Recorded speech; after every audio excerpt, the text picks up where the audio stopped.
मुख्यमंत्री योगी आदित्यनाथ आज मेरठ और हापुड़ का दौरा करने वाले हैं। डोर टू डोर प्रचार में भी हिस्सा लेंगे।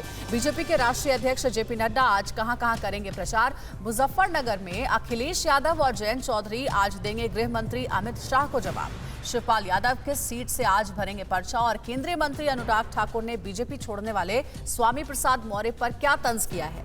उत्तर प्रदेश में होने वाले विधानसभा चुनाव से जुड़ी सभी अहम खबरों के लिए देखते हैं टॉप 9 यूपी का चुनावी युद्ध। यूपी के सीएम योगी आदित्यनाथ आज मेरठ और हापुड़ का दौरा करेंगे। योगी मेरठ पहुंचकर जिला अस्पताल में कोरोना सुविधाओं का निरीक्षण करने के बाद दोपहर 1 बजे प्रेस कॉन्फ्रेंस करेंगे। कंकरखेड़ा मंडल और हस्तिनापुर में CM Yogi door to door जनसंपर्क अभियान में हिस्सा लेंगे। इसके बाद सीएम हापुड़ में डोर टू डोर प्रचार करेंगे और बीजेपी प्रत्याशी हरेंद्र चौधरी के पक्ष में वोट मांगेंगे। यूपी में होने वाले विधानसभा चुनाव को देखते हुए टीवी 9 सत्ता सम्मेलन के मंच से सीएम योगी ने अगले मुख्यमंत्री को लेकर कहा कि मैं वर्तमान भी हूं और अगला भी। यूपी का सीएम कोई योगी ही होगा और यूपी के लिए उपयोगी भी होगा। इसके अलावा सीएम ने कहा कि एसपी सरकार के समय कैराना से पलायन हुआ, बीजेपी सरकार में वापसी हुई। मेरी सरकार ने समाज के हर तबके के लिए काम किया है, इसलिए बीजेपी 300 सीटों का लक्ष्य जरूर पूरा करेगी। बीजेपी के राष्ट्रीय अध्यक्ष जेपी नड्डा आज यूपी के शाहजहांपुर का दौरा करेंगे। नड्डा पहले रेती रोड पर बने पार्टी कार्यालय में संगठन के नेताओं और कार्यकर्ताओं के साथ बैठक करेंगे और उन्हें बूथ मैनेजमेंट के गुण सिखाएंगे। नड्डा कटिया टोला इलाके में डोर टू डोर जनसंपर्क कर पार्टी प्रत्याशी के लिए वोट मांगेंगे। इसके बाद नड्डा बरेली पहुंचेंगे, जहां वो डोर टू डोर प्रचार अभियान में हिस्सा लेंगे। पश्चिमी यूपी में विधानसभा चुनाव में जाट वोटों को लेकर बीजेपी और एसपी-आरएलडी गठबंधन के बीच रसाकसी जारी है। केंद्रीय गृह मंत्री अमित शाह की दिल्ली में हुई जाट नेताओं के साथ बैठक के बाद अब अखिलेश और जयंत की बारी है। इसी के तहत आज दोनों नेता मुजफ्फरनगर में एक संयुक्त प्रेस कॉन्फ्रेंस करके जाट समुदाय को सियासी संदेश देने की कोशिश करेंगे। इसके बाद दोपहर 3 बजे अखिलेश और जयंत चौधरी मेरठ पहुंचेंगे और वहां के गॉडविन होटल में प्रेस कॉन्फ्रेंस करेंगे। प्रगतिशील समाजवादी पार्टी के संस्थापक अध्यक्ष और एसपी-पीएसपी लोहिया गठबंधन के नेता शिवपाल सिंह यादव आज इटावा की जसवंत नगर सीट से अपना नामांकन दाखिल करेंगे। शिवपाल इस सीट से समाजवादी पार्टी के सिंबल साइकिल पर चुनाव लड़ रहे हैं। इससे पहले उन्होंने कहा कि इस विधानसभा चुनाव में अखिलेश यादव प्रचंड बहुमत से सत्ता में आ रहे हैं। टीवी 9 भारतवर्ष के सत्ता सम्मेलन में समाजवादी पार्टी अध्यक्ष और पूर्व सीएम अखिलेश यादव ने गठबंधन को 400 सीटें मिलने का दावा किया है। पाकिस्तान वाले बयान पर सफाई देते हुए कहा कि यूपी चुनाव में जिन्ना और पाकिस्तान की एंट्री बीजेपी ने की। उन्होंने बीजेपी को सबसे झूठी पार्टी करार देते हुए कहा कि कैराना के पलायन की लिस्ट फर्जी है। अखिलेश के मुताबिक उनकी पार्टी की सरकार बनने पर वर्ल्ड क्लास इंफ्रास्ट्रक्चर बनाएंगे।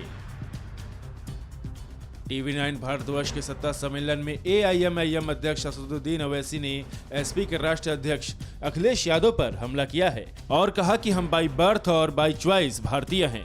हम आजादी के बाद से ही भारतीय हैं और रहेंगे। चुनाव से पहले अखिलेश को जिन्ना का नाम लेने की जरूरत क्यों पड़ गई। ओवैसी ने कहा कि हमें तय करना होगा कि नफरत कौन फैला रहा है। चुनाव में पाकिस्तान को लेकर कौन आया।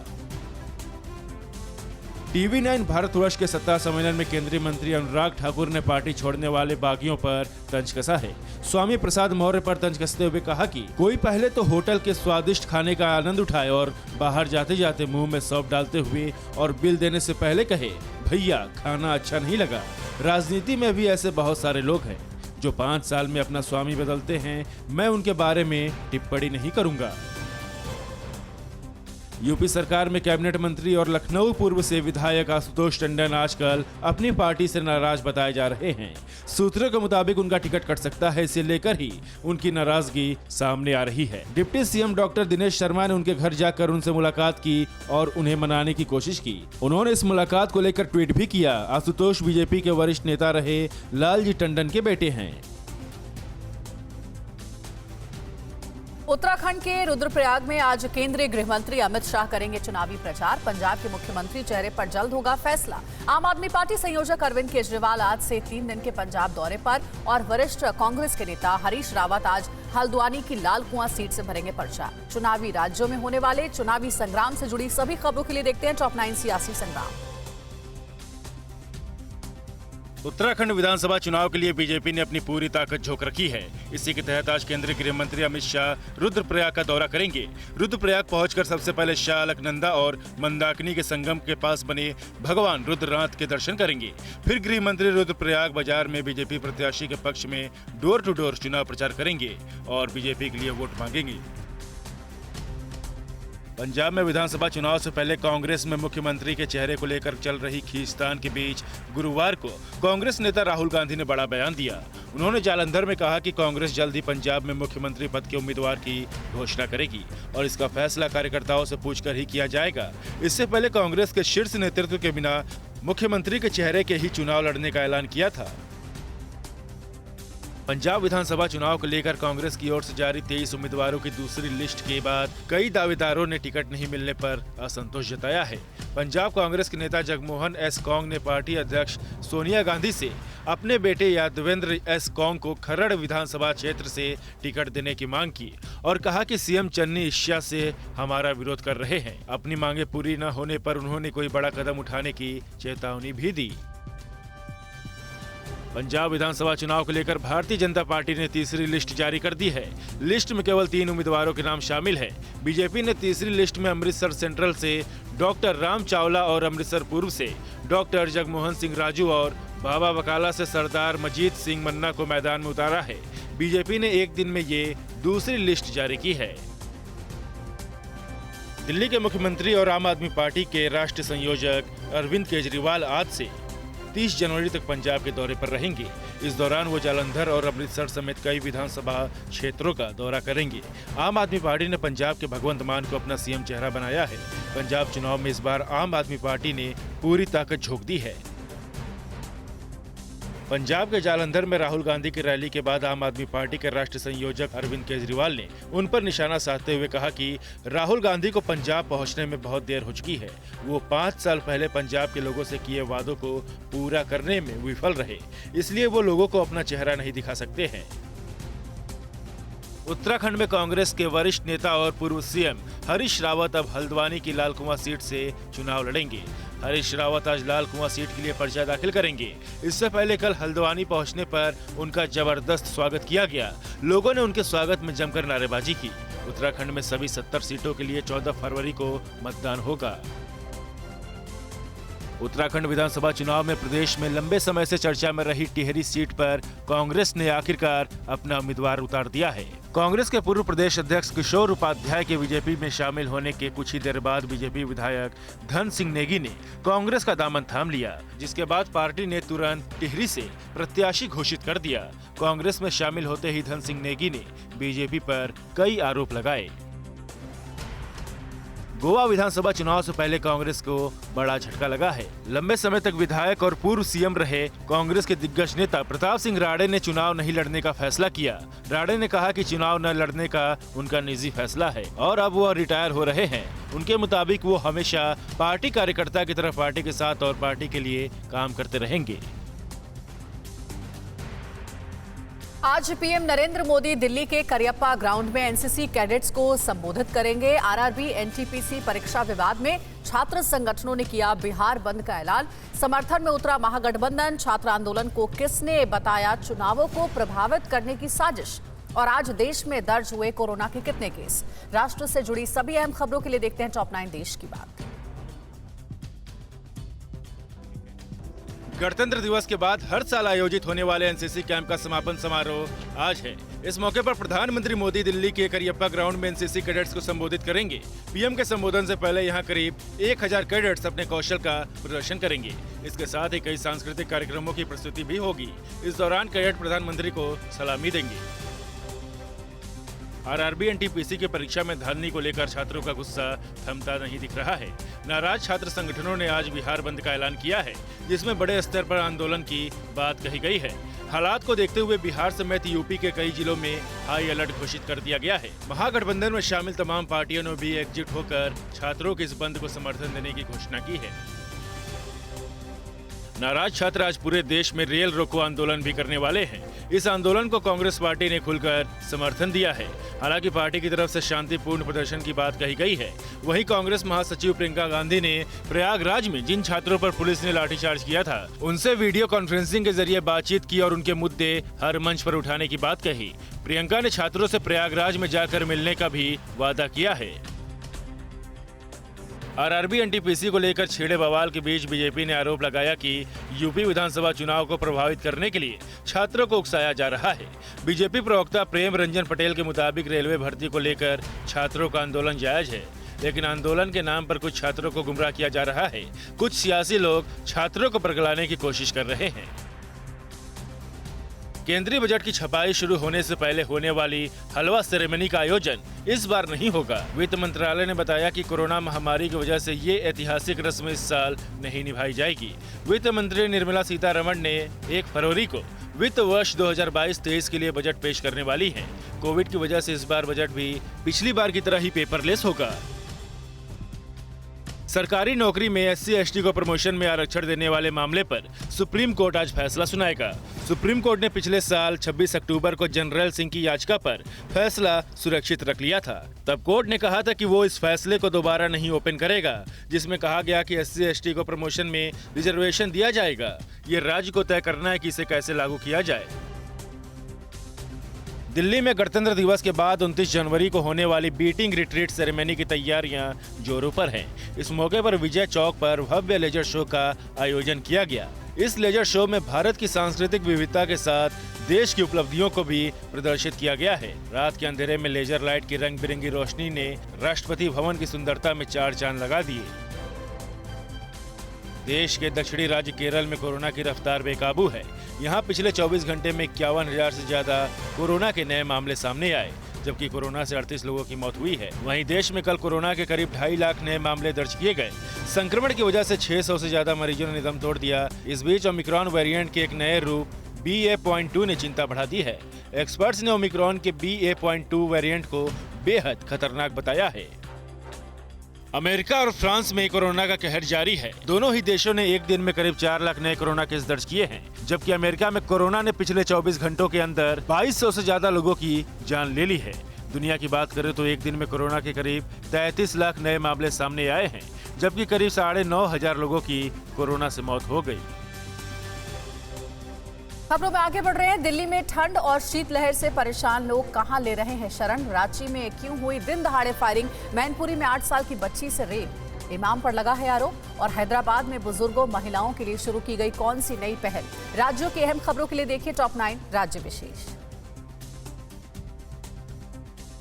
दिल्ली में शीतलहर और ठंड से परेशान होकर बेघर लोग रैन बसेरों में शरण ले रहे हैं। लोधी रोड पर बने एक रैन बसेरे के केयरटेकर के मुताबिक इस समय रैन बसेरे में 16-17 लोग हैं, जिनमें से कई दूसरे राज्यों से आए हुए हैं। रैन बसेरे में लोगों के लिए यहाँ कंबल, गर्म पानी और दवाइयों का इंतजाम रखा गया है। दिल्ली के विवेक विहार इलाके में युवती को अगवा कर गैंग रेप और दरिंदगी के मामले में पुलिस ने 4 आरोपियों को गिरफ्तार किया है। युवती के बाल काटे गए और उसके गले में जूतों की माला डालकर मुंह पर कालीख पोतकर उसे गलियों में घुमाया गया। इस दौरान स्थानीय लोग तमाशबीन बने रहे और किसी ने भी उसकी मदद नहीं की। पुलिस के मुताबिक महिला के साथ पुरानी रंजिश की वजह के चलते वारदात को अंजाम दिया गया। झारखंड की राजधानी रांची का हाई सिक्योरिटी इलाका मुरहाबादी मैदान गुरुवार दिन दहाड़े फायरिंग से दहल उठा। गोलीबारी में 3 लोगों को गोली लगी है, जिसमें से एक शख्स की मौत हो गई, जबकि 2 घायलों को बेहतर इलाज के लिए रिम्स भेजा गया है। पुलिस के मुताबिक तीनों व्यक्तियों का आपराधिक इतिहास था। गोलीबारी की घटना गैंगवार से जोड़कर देखा जा रहा है। यूपी के मैनपुरी में 8 साल की बच्ची से रेप का मामला सामने आया है। रेप का आरोप मदरसे के इमाम पर लगा है। बच्ची के साथ हैवानियत का मामला सामने आने के बाद लोगों का गुस्सा भी भड़का हुआ है। ये मामला जिले के किशनी थाना क्षेत्र में सामने आया। पुलिस आरोपी इमाम को गिरफ्तार कर मामले में आगे की कार्रवाई में जुटी है। यूपी के हाथरस में मंदिर से पूजा कर घर वापस लौट रहे पति पत्नी पर दबंगों ने हमला कर दिया और फायरिंग की। गोलीबारी में पत्नी की मौके पर मौत हो गई, जबकि पति को गंभीर हालत में इलाज के लिए अलीगढ़ रेफर कर दिया गया है। पीड़ित परिवार के लोगों का आरोप है कि जमीन के लिए दिए गए रुपए वापस मांगने पर दबंगों ने इस वारदात को अंजाम दिया है। पुलिस फिलहाल मामले की जाँच में जुटी है।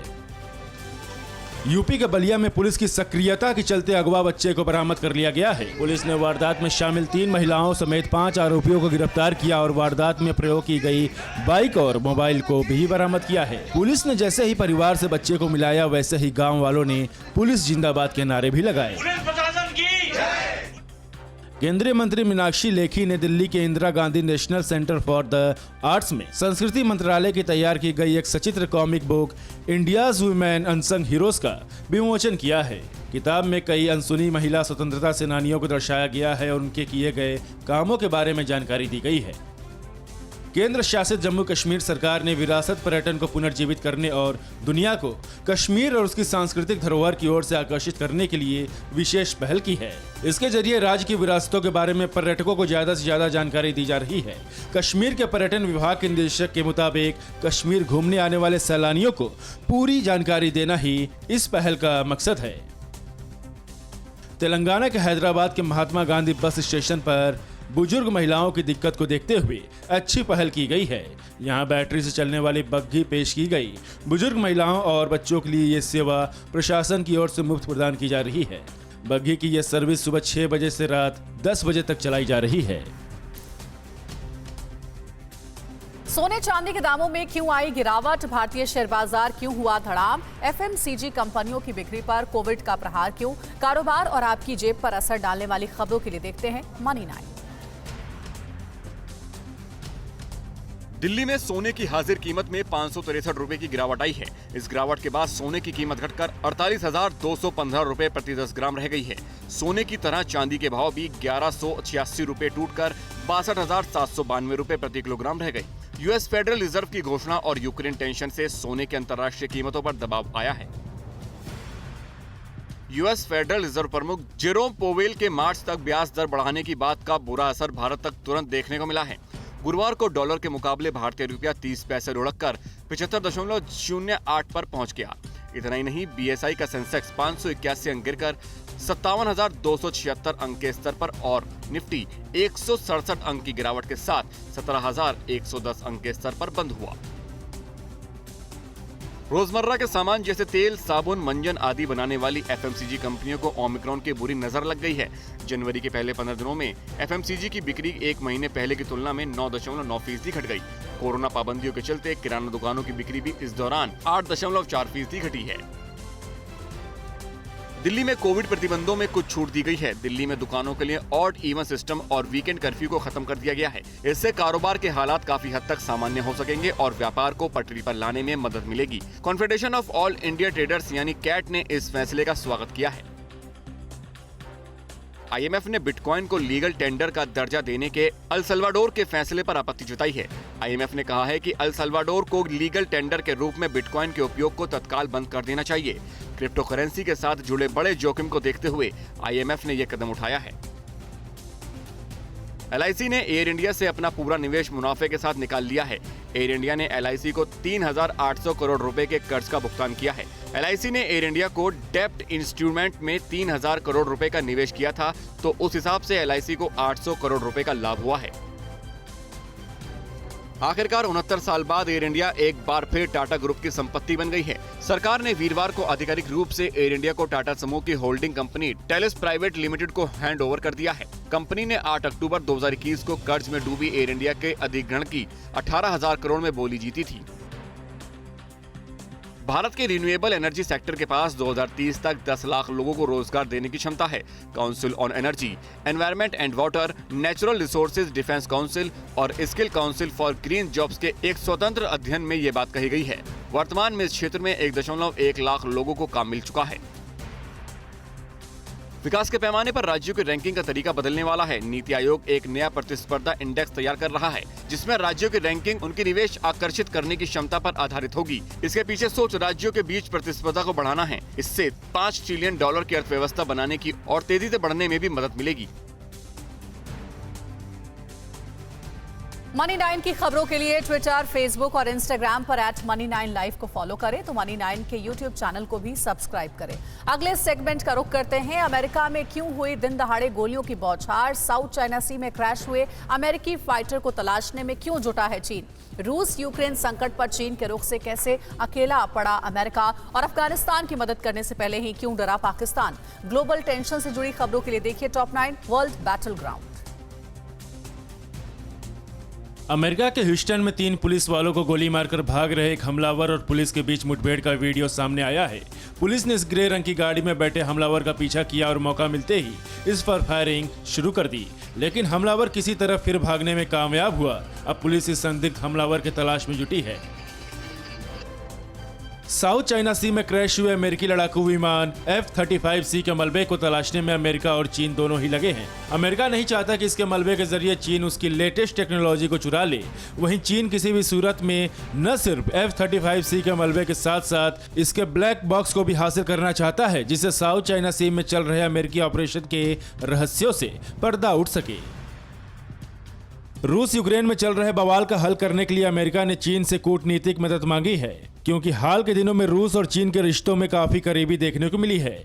लेकिन चीन इस मामले में रूस के ही पक्ष में खड़ा दिखाई दे रहा है। चीनी विदेश मंत्रालय के मुताबिक रूस की उचित सुरक्षा चिंताओं को गंभीरता से लिया जाना चाहिए और हल किया जाना चाहिए। भारत की घेराबंदी करने के लिए चालबाज चीन अपने आर्थिक गुलाम पाकिस्तान को मजबूत करने में जुटा है। इसके लिए चीन पाकिस्तान को हथियार बेच रहा है। दोनों देशों के बीच हुई करीब 51 करोड़ डॉलर की डील के बाद पाकिस्तान को हथियारों का पहला बैच मिल गया है। इसमें 236 SH-15 150 mm होवित्जर तोप और AR-1 हैवी रॉकेट लॉन्चर शामिल हैं। इसके अलावा चीन पाकिस्तान के साथ लंबी दूरी तक मार करने वाले गोलों की तकनीक भी साझा करेगा। पाकिस्तान के बलूचिस्तान में एक बार फिर पाकिस्तानी सेना को निशाना बनाया गया है। बलूच विद्रोहियों ने केच जिले के एक सुरक्षा जांच चौकी को निशाना बनाकर हमला किया, जिसमें पाकिस्तान की सेना के 10 जवानों की मौत हो गई। बलूचों पर पाकिस्तानी सेना की बर्बरता की तस्वीरें अक्सर सामने आती हैं। इस बार बलोच आर्मी ने बर्बरता को करारा जवाब दिया है। अड़ी सोमवार से शुक्रवार शाम 6 बजे सिर्फ TV9 भारतवर्ष पर।